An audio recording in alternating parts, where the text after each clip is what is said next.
My next question is, why is no one going after Rosalind for the money she's taken? It's not hers, and I assume that the subpoena bank record should prove that. Yes, they do prove that. So why is no one going after her?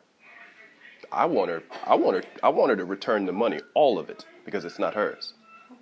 I want her name removed as death beneficiary, which I tried to set up with you, but I got sick, and I do have a job, which is why I have this hat on.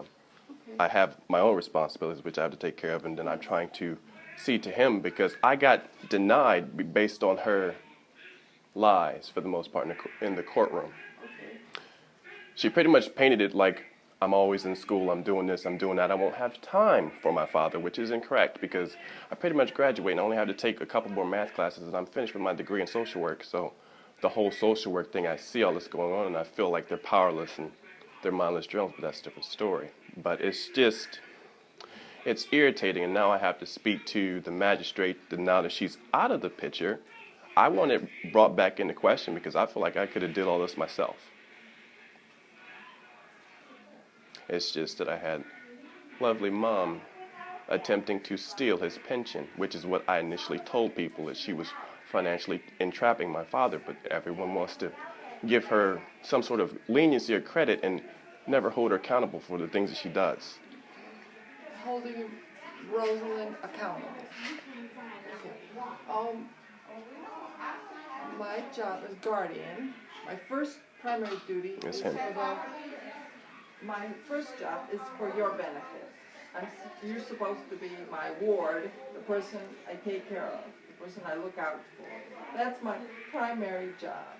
So if it wasn't for Carmen, usually my next step would be to place you in a better nursing home, get the nurse social worker out, get you into assisted living, and if that could work out, then get to less restrictive. You do things in steps. If you work out in an assisted living, well, that would be maybe it's time for an exit. You kind of like go up the ladder. You just don't jump like that.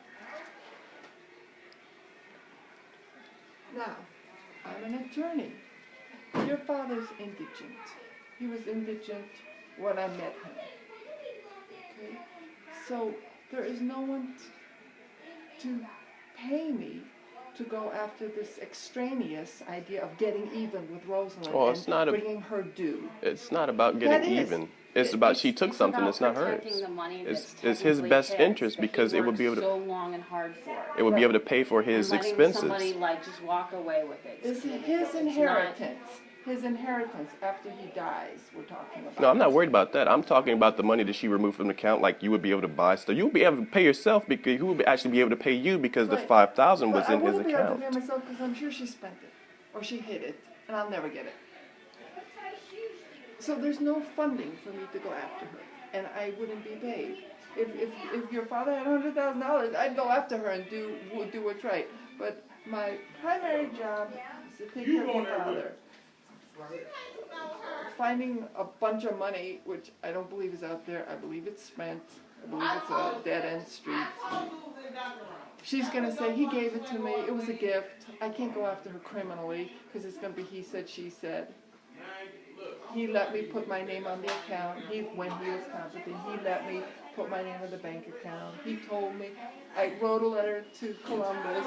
They said they would not change it unless I had a huge lawsuit, that they're simply not going to change it. But when I called them, they said, only thing I have to do is have you call because I don't have this information. If I had a social security number and stuff like that, I could have did it myself. We can have a three-way call if you want to go and hear us. I don't have a problem.